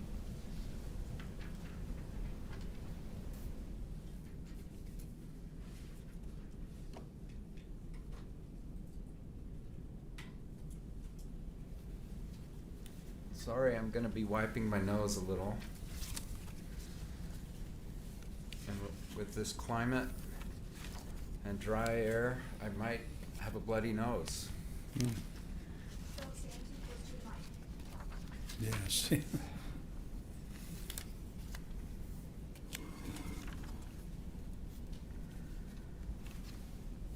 All right, let's talk about a few things.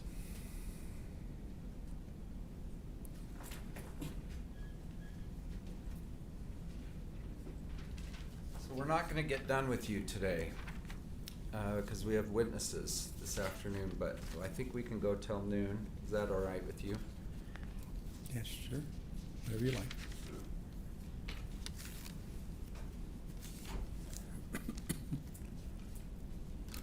Did you ever say to me,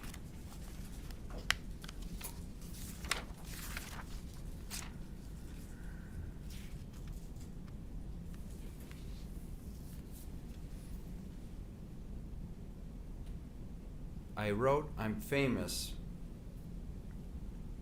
because it's cool that I had a collision with a celebrity? Was that your thinking at the time? And you said yes. Do you deny it? Not if you have it on record, no. I don't deny it. I don't remember it, but. Well, I don't let's go to deny it. page 15. Can you bring that up? Move to publish the deposition, which Your Honor, he said he doesn't deny it, so why are we publishing? because he earlier denied it. I'll overrule the objection and permit that portion of the deposition to be published. May I ask when this happened? Sure, like 1 hour ago, 2 hours ago, you told this jury, I've never thought it was cool that I had a collision with a celebrity. Do you recall that? Yes, I guess I did say that, absolutely. And But that's not a true statement, is it? You have said this in your deposition, true? honestly, I don't ever remember saying it. Bring it up But, whenever you but can. I don't doubt you. I misspeak a lot. Okay, this is page 15, line 5 through 8. So the words "I'm famous," this is my question, seem to say, I think it's cool that I had a collision with a celebrity. Was that your thinking at the time? And your answer was yes, I guess, yes. Now let's go to your weight. You testified today that you were 163 and 5'5", true? Yes, I did. And do you agree that at your deposition, you told me you were 175 to 180 and 5'8"? Yes or no? Yes or no? Qualified, yes. No, I don't want to qualify. I can't Did you answer tell this. me that? It's gotta Like be I my- said, how much do you weigh? And you said 175/80. How much did you weigh? And then you said 5'8". How high are you? How tall are you? 3 inches different, right? I just found that out. I didn't realize. I've had Sir, people telling me that. You honestly. told this jury that at the time of the accident, you were 163 and 5'5". Did you not, like 2 hours ago? I did, yes. Yes. But you told me in your deposition years ago that you were 170 to 180 and 5'8". True? How many years ago did we do this? 3 years ago. I've lost a lot of weight. I'm down to my usual weight. You know we're interested not now in your weight today. We're interested in your weight on the day. Thank you. I knew where that was Do you going. agree you were 5'8"? Yes. Have you shrunk 3 inches? I couldn't believe it either. I wanted to argue because I think I'm 5'8" yet. You, But I you do have seriously- degenerative back disease, I and didn't- those I didn't- discs are I've always getting been- squeezed. Is that why? I have to say yes. I've always been 5'8.5", and I knew I shrunk a half an inch, but 3, wow. It's a lot. Mr. Sanderson, we're trying, in council, let's not speak on top Thank of you. one another so Thank that you. we have a clear, clean record. You're right. Yes, Your Honor. When we talked about you being unconscious, and do you agree that someone who's unconscious doesn't have a stopwatch to figure out how long they were actually unconscious? I agree. That's true. Everything you've learned was from Craig after the collision. No.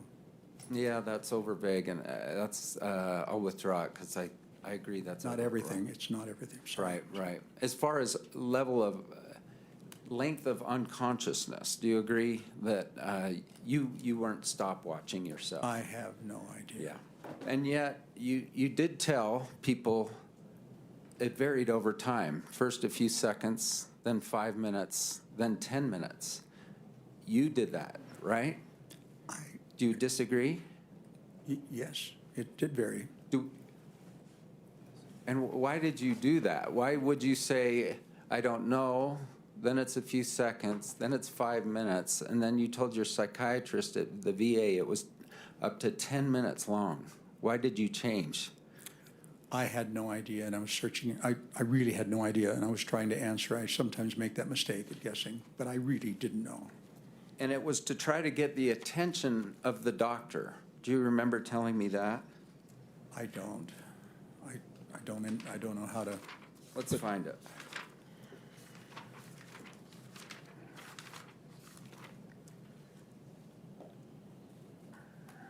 What's the date? Let's go to page 95. Which deposition, 1, 2, or 3? 1. They're all cumulative, so the page will tell you that. Page 95, starting at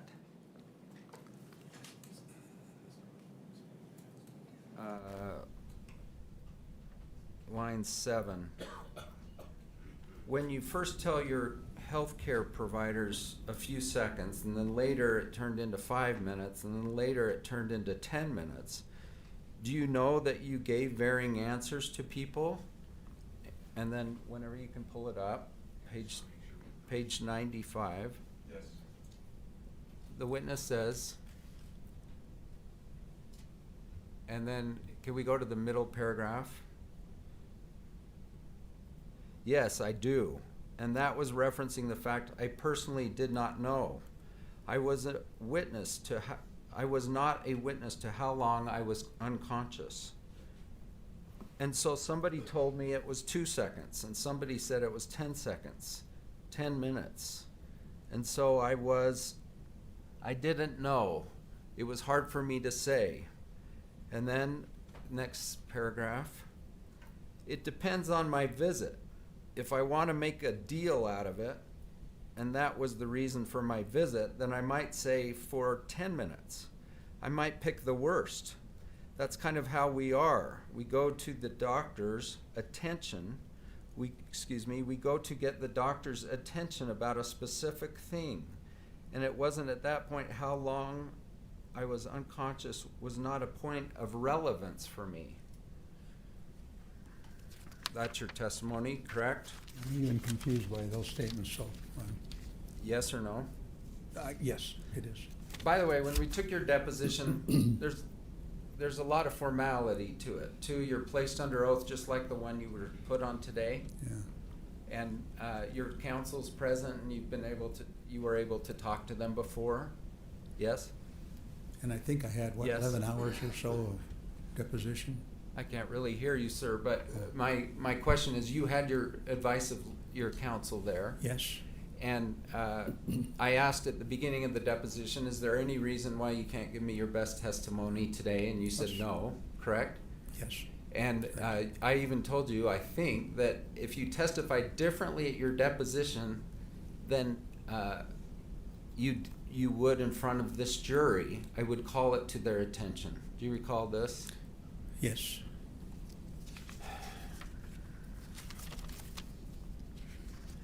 And you took an oath, and you then had the opportunity to make any changes to your deposition transcript. Is that true?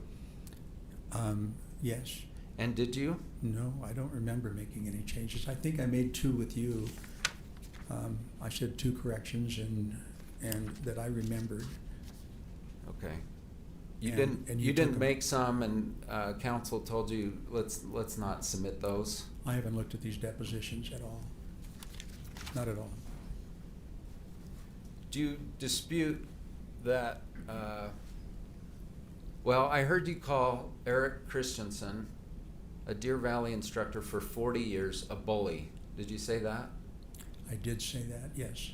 And that he was yelling at your face. Yes. I figured out. I And didn't we'll- actually know that until. And we'll meet him at 1 o'clock.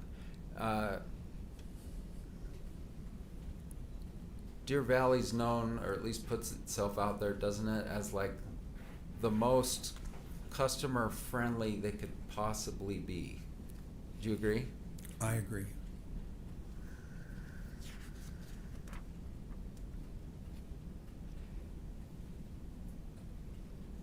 Were your skis on or off at the end of the collision, do you know? Absolutely, they were on.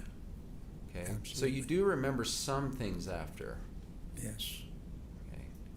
And Craig, by the way, you said you weren't here for your daughters, but you haven't been here for several statements, right? Several, yes. It was more than just like, I don't want to make my daughters uncomfortable. You haven't been here for many. I didn't. Yeah. And Sam Goldstein said part of the reason is you don't take criticism well. Do you agree with that statement? I always want to be a better person, and I even tell my kids, if I'm doing something wrong, tell me. I want to be better. All right. So do you agree or disagree with this statement? Mr. Sanderson does not take criticism well. Hard for me to measure that. I've not been around other humans as much as I have been in the past. So it's hard for me to measure that. Honestly, I don't. Do you agree that when Whitney came with the toboggan, Mhm. she asked you what happened, and you said, I don't know. Do you agree with that statement? If that's on the record, I don't disagree with it. I don't remember that particular part of our interaction. I just remember she said something to me, and It's the first question, right? Ski patroller comes up. By the way, you've hurt yourself before skiing, true?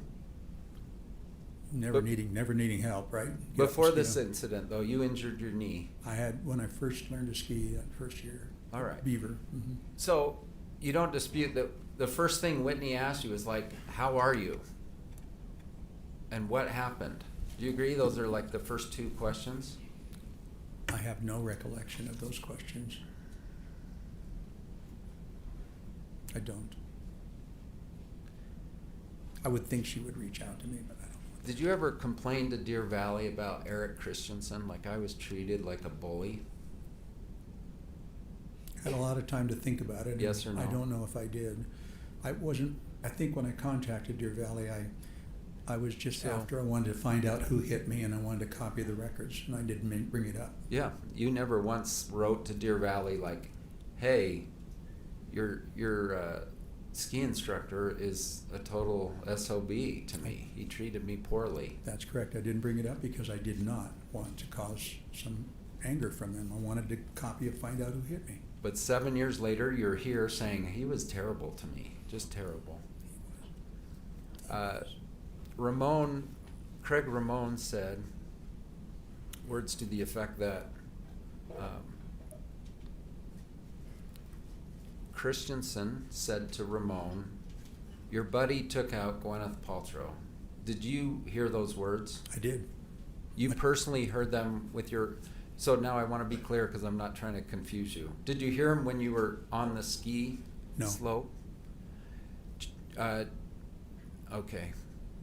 And Ramon did not do anything to try to set the record straight at that point. Do you know anything about that? About who hit me? Correct. When we got down into the At that medical point care. was Yeah. my question. Yeah. On the mountain. Yeah, on the mountain, but in the shed. I was, Okay. You said your skis were on after the collision. Do you recall your head being downhill or uphill? absolutely downhill. I was going down, and absolutely. So several witnesses say the opposite, and you It's not true. disagree? I disagree absolutely, because I couldn't get up. And where was Gwyneth's head when she came to arrest? Head I have- down, head up? I have no idea. As far as I know, she didn't exist. Because you didn't see anything. I was out. I had no idea. Everything else is what I heard.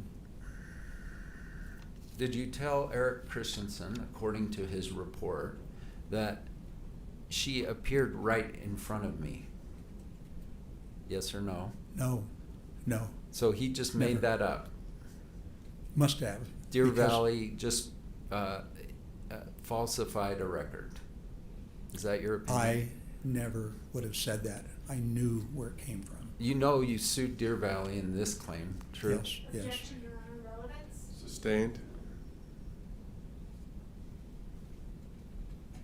And we're not dealing with any of that today.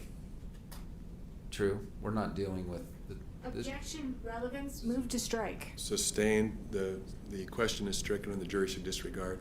So, Your Honor, I just want to be able to ask if you're willing, is you're not suing Deer Valley today? Your Honor, objection, third objection now, move to strike again. Sustained, stricken, Okay. disregard, please.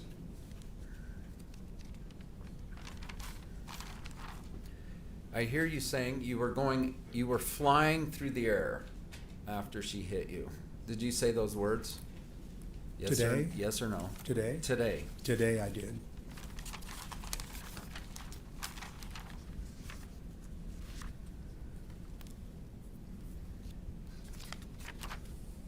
With regard to relationships prior, you had 2 divorces, true? I did, yes. And then was it about 10 years of just dating various different other women? I guess I wouldn't know exactly. Wouldn't be unreasonable, maybe. Well, I'm just saying if the incident occurred in 2016, when was your second divorce? About 30 10 years 30 earlier? ago. I'm thinking 30 years ago, I'm thinking. Yeah. All right. So, I mean, it's nice that Carlene, you'd found a nice partner, but you were not engaged. Is that true? We were not. And that's she where we was had- actually living hundreds of miles away from you? We went back and forth. It's 3 hours, 4 hours maybe, the most. A couple 100 miles, I think, isn't it? I don't know. St. George. We'll move on. Thank you.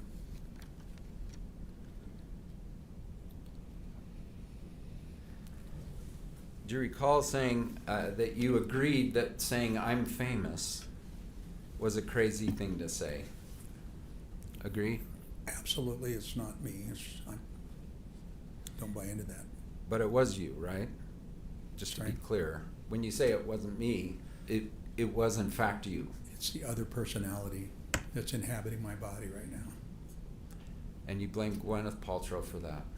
Yes, no question. Do you recall having a kind of a stroke event like 10 years or so before the incident? Yeah, but that diagnosis has been changed. But it's an ischemic retinal occlusion, Probably due to a migraine. and you lost your right eye in that. I lost some vision in that eye, yes. And that was one of the reasons you retired. One of many. Mhm. Yeah. In terms of your anger, do you agree you sought therapy for anger management about 10 years ago? I don't. Or 15 years ago? I guess 06, about the time of your second divorce. Because if you I don't deny it, we're going to remember. pull it up. I don't remember that purpose, but yes, okay. Was I seeing a shrink or? So you I can't don't ask know. me questions, unfortunately. Sorry, thank you. All I'm trying to have you say yes or no, and then we go to documents if we need to. So do you agree that you were seeing a therapist at the VA for anger management about 10 years even before the incident? I honestly don't remember it, but if you say so, I believe you. Yeah, I can't testify. So if you I don't. dispute it, then we go to the record. I don't And look at these records. I haven't, 5,000 pages. So you don't dispute it? I don't. Okay. And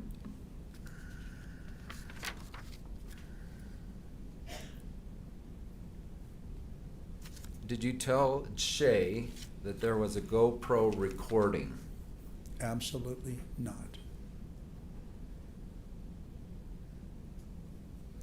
Do you recall at the exact time of this event, going down the hill, you were sort of crossing over to the right? Does that sound accurate? No. You were always on the right? Yes. Okay, Christensen is going to testify this afternoon, so we'll talk about that.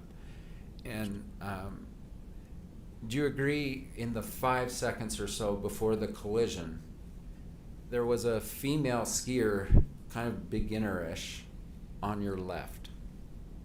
Yes. And do you agree that you actually tilted your head to the left to sort of confirm that you weren't going to hit her, that she would be okay? After the accident? 5 seconds before the Before, accident. no. Did you so testify ever? I saw her. I don't know. What So- I remember is I always saw her. She was a little uncomfortable, and I gave her a little more room. Just kind of what you do. And did Passing you, on your right. And did you turn because of your right eye is blind? No. Did you turn toward her? No reason to. Look, you did not. No. Okay, we'll pull that up in Please. probably at our next visit.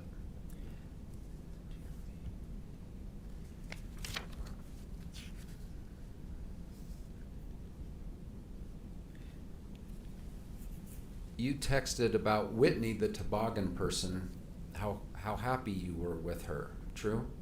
I did. Yes. Give her full credit. And we've both read it. It's pretty articulate, pretty detailed, right? It is. You knew you were being subjected to a brain test, like a memory test, Well, I'm not. Okay, go ahead. right?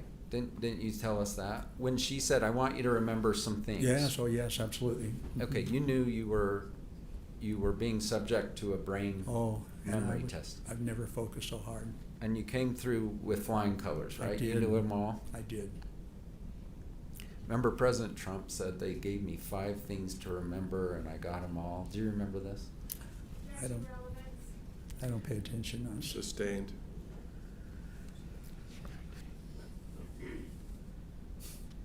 You called her a sweetheart and that she entertained you. And that was all really within a half hour of the incident? A half hour of the collision? Is that true? I don't remember the time frame. Carlene may have been there by then. I don't know. She was helpful. But it was at the base where the toboggan went down to. Yes.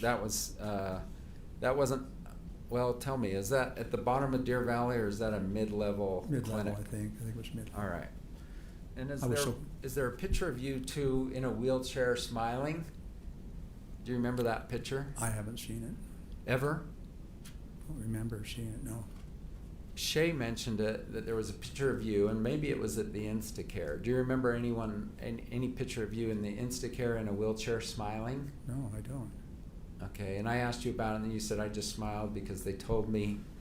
If somebody says smile. Someone said smile, and you smiled. I don't remember. Does this ring a bell from your deposition? It does not. Okay. But that's, So you took a picture of Whitney, right? I did. Composed that very nice email with all the details, and then you sent it to your group. Probably, I don't say I composed it. Could have had Carlene's help. She may have been there then. And that's, well, you did it though, right? You came up with those exact words. Carlene didn't do that. I may have helped her. Well, she doesn't know she grew up in Michigan, that she's Exactly. won the Deer Valley collision, or the Deer Valley Grand whatever race, right? That's right. All right. She doesn't know that. Do you think Carlene was present at the Deer Valley Clinic? I know no, she wasn't at the Deer Valley Clinic. No, absolutely not. Okay. No, it was when we I got may have home. misunderstood She you. was on her way.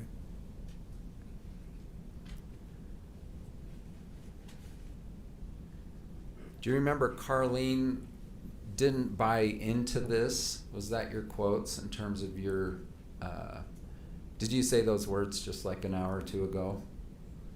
Carlene didn't buy into what, Mr. Owens? Do you remember saying those words? She wasn't buying into this? What was the question? It was why your relationship with her deteriorated after the collision. I misspoke. I absolutely, Okay. I'm not sure I understand Okay. To be clear on that issue, and I realize I'm jumping around, but I'm keeping an eye on the clock. Did you, with regard to Carlene, it sounds like you shut it down.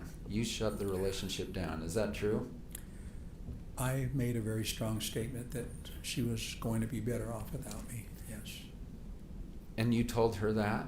Yes. So Carlene was here a couple days ago and said, he never told me. Did you tell her? just I had said- no idea why. I told her what I said. What I thought I said was, Carlene, you got to run. I don't want you stuck with me. And I know you would stay by me. I know she would. So then you started calling your daughters, it sounds like, even before the I'm famous thing. Is that true? I don't remember that, honestly. Shay said she took a call from you about 6 something. Okay. So about 6 hours later. Okay. Have you ever read her depositions, No. by the way, or Jenny's? I told him I wouldn't. Okay. And they had even expressed like, hey Dad, we're kind of concerned because we got to talk about you and how you were growing up and things, and we're kind of concerned that it will hurt your feelings. Do you recall this? I didn't know why, but I don't remember them telling me that. I decided that before.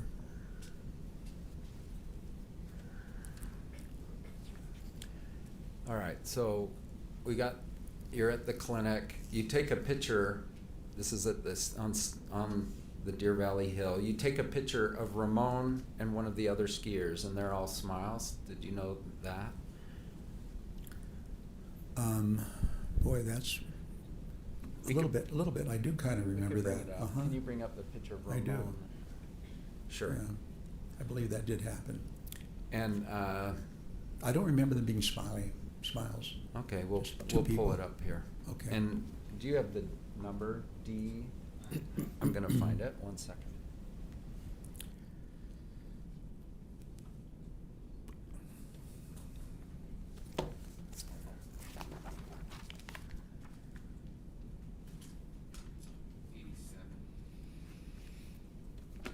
D87 moved to admit. I think it was. If not, no objection. Go ahead. D87 received? Do you remember, and I can give you a hard binder if you want. It looks like the monitor's working. Do you recognize that you took this picture? I recognize the picture, and I probably did take it. All Yeah. right. Smile, you know.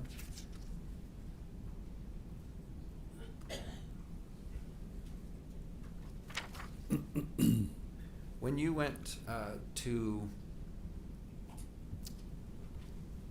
the Instacare, do you have a personal memory of that?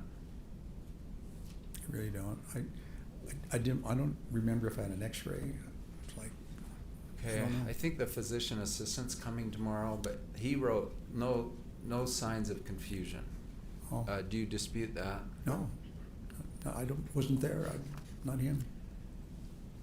Do you agree that in your post-collision talk with Shay about 6 hours after the incident, you told her, I'm okay? That would be me. My Yes. parents didn't find out I was divorced until the last day. I don't want to put them through that misery. I don't share my information. All right, so I think that's a yes, but I'm gonna re-ask it because we need to get it clear. At 6 o'clock, just 6 hours after the collision, did you tell your daughter Shay, I'm okay? Yes? Yes, Asked and answered. thank you. Overruled?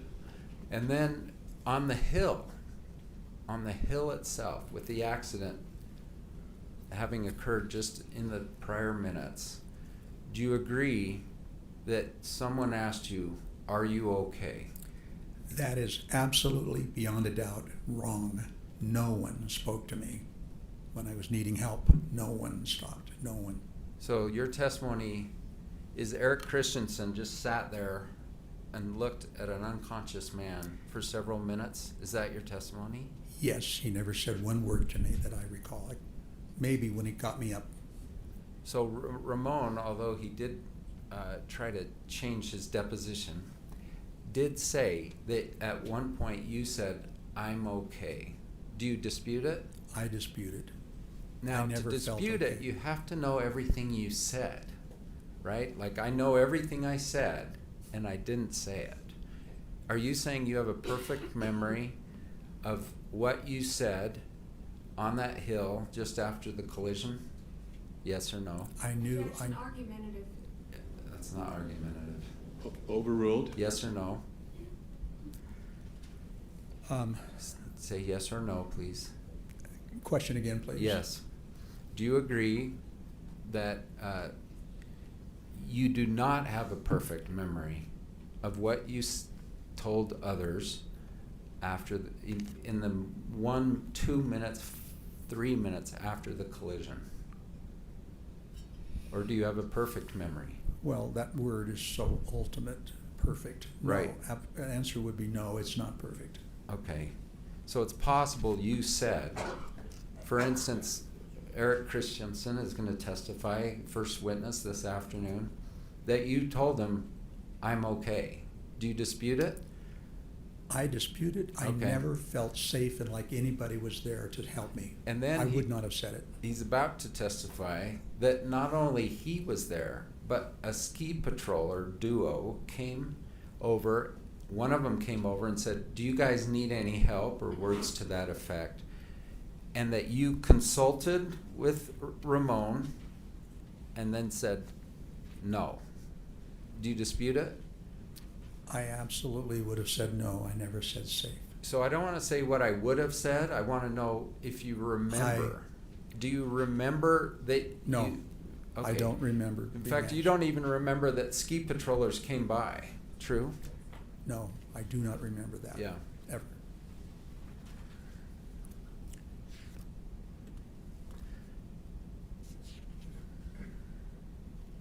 We talked about your right eye, but your left eye also has some severe vision loss. Is that true?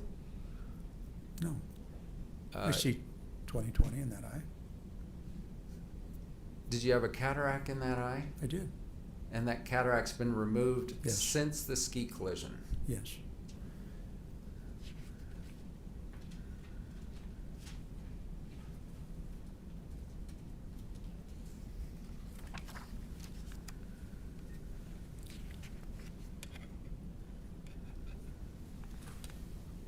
There's a report on February 4, 2015, that his vision in his left eye is decreasing, blind in right eye. Was your left eye decreasing 1 year before the ski collision? Increasing in visual acuity or Sorry. in prescription? Decreasing. Was your left eye decreasing? Yes. Getting less need for prescription. But not the visual acuity. Now, in addition to your stroke, you also had your heart was not perfect. Do you agree? Before the ski collision? Perfect. Of course, I couldn't agree with the word perfect, no. You had palpitations? Agreed? Had them most of my life. Yeah. No How many fracture. years? 40 years probably. And what's the lay term for palpitation? Is it just It's called unusual beat? It's just a little out of sync that happens when I'm really tired, or if I've been on the treadmill too long or running too long and hard, then it will get a little funny syncope. It's called PCVs. So your beat's off. Is that fair to say? Yeah, but it's nothing. Yeah. I notice it doesn't change. Okay. But you are on 2 different high blood pressure medications. Does that sound right? Yes. And that's because one wasn't adequate. You needed both. Well, Objection relevance. We're going to I can explain if you want, Your Honor, that this event changed his Witnesses that, to which this forms part of their opinion? Sure, his overall health, yes. There's no claim that his heartbeat or anything was affected by this accident. Your Honor, he says this has utterly changed his life. Yeah, just a minute. Counsel, would you approach, please?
Afternoon recess at this time and return at 1:30.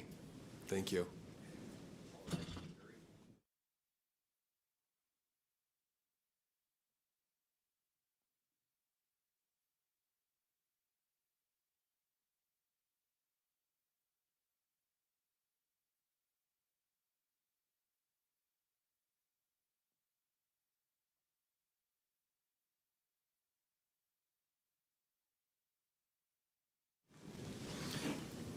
May be seated. So, counsel, consistent with the motion in limine ruling that the court gave at the before trial, Mr. Sanderson, you can certainly step down. There was a laundry list of medical issues, and medical issues, if they're relevant, they absolutely should come in. If they're not relevant, they should not come in. So there will need to be, I need from you an assurance that this is a conditional relevance situation, and that you will tie in the relevance later, and not just a vague statement from an expert that this guy had a lot of health problems before.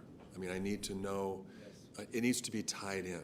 So maybe you want to look at the reports or depositions to make sure that whatever it is that you're examining this witness on will be tied in later by a medical expert as to the relevance, either before or after. I mean, either one of those would be relevant.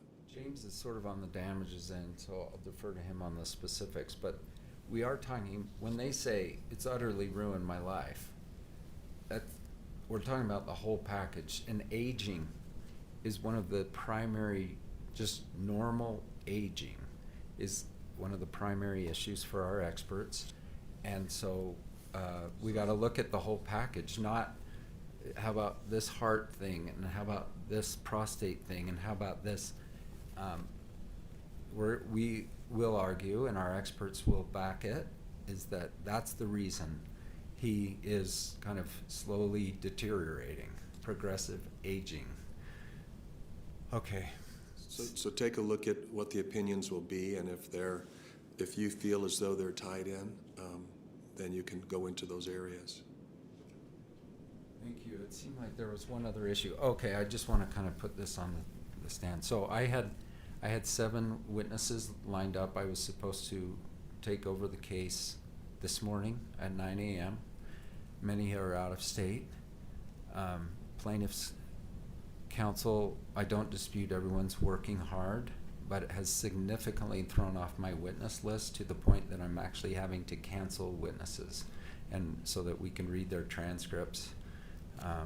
And some people, some of our experts in particular, flying in out of state, I can testify during this small window. And as of last night, they were going to be done at 10, then it was 11, and they still haven't rested. They were delayed today because of weather. True. Guess I'm not really blaming people, except for I still don't have the case. They're not ready to rest. Multiple assurances that they were going to rest on Friday. When Okay. And also for the record, the court didn't issue an order concerning, when one case must be rested and one other must be rested. I've been leaving it up to counsel to work that out, and from my perspective, it looks like everyone's doing the best they can. Everyone's working hard. I don't dispute it, but it's hard when I have kids flying in. Understand? You want any response to that, or should we just hold our peace? Why don't we take lunch? All right. Be back at 1:30. And you're getting a printout for the amount of trial time that's been used so far. Yes. As soon as we get to a working printer.